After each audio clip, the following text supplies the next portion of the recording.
La Bible dit Abraham a espéré contre toute espérance. Il a cru. C'est-à-dire, pourquoi il a cru contre toute espérance? Est-ce à dire, révérend, est-ce à dire que c'est Abraham qui a imposé à Dieu d'avoir un enfant? Peux-tu me répondre s'il te plaît?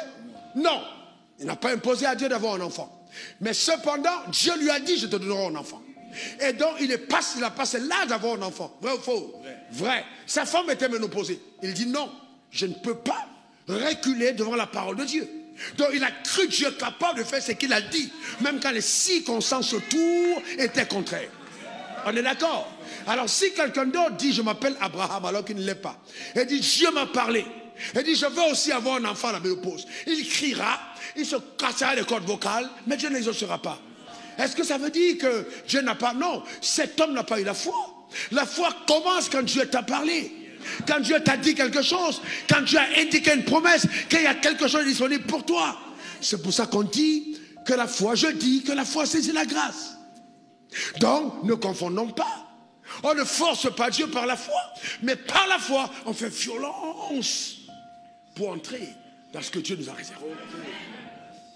C'est ça la différence. Et c'est pourquoi ceux qui ne l'ont pas compris sont orgueilleux quand ils réussissent les exploits. Alors qu'en fait, la foi te rend humble. Tu te rends compte tout de suite que ce n'est pas toi, mais c'est Dieu agissant par ta vie qui te donne de posséder ce qu'il avait déjà mis à disposition. C'est juste incroyable. Il n'y a pas de raison. Et c'est pourquoi souvent, pour te rendre rapide, pour te faire courir vite, Dieu te rend infime.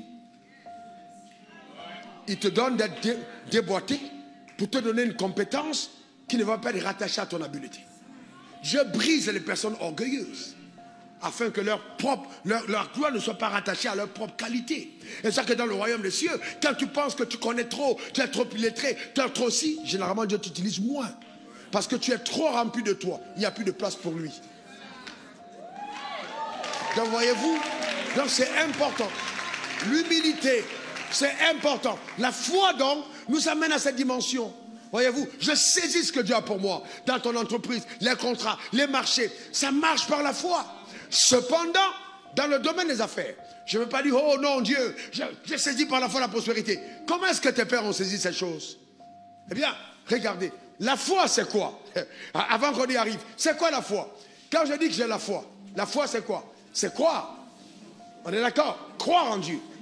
Mais il n'y a pas que croire, il y a croire et parler. La foi est d'abord la main qui me permet de saisir la grâce. Première définition, j'ai saisi la grâce. Maintenant, quand j'ai la foi c'est croire et parler. Amen. Alléluia. Maintenant, celui qui est né de nouveau, est-ce qu'il appartient encore au règne des ténèbres? Réponds-moi, pasteur.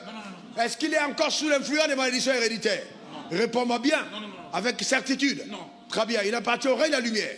Alors pourquoi disons-nous aux gens que les malédictions héréditaires les poursuivent? Parce que moi-même je l'ai dit. Le diable étant hors la loi. Ce n'est pas parce que Dieu a établi une vérité qu'il la respecte. Et donc s'il ne la respecte pas, nous avons le pouvoir de lui imposer de respecter la vérité. C'est tout. Donc ce n'est pas que nous changeons le protocole de vérité, mais nous imposons à Satan la vérité. Nous ne revenons pas dans ce qu'il veut, là où il veut nous amener. Non, nous ne sommes pas dedans, mais nous imposons le protocole de vérité. Donc quand nous parlons de réclamations héréditaires, c'est pour dire à Satan, c'est terminé. Mais vous voulez que je vous dise quelque chose, mes bien-aimés? L'être humain n'aime pas ce qui est vrai.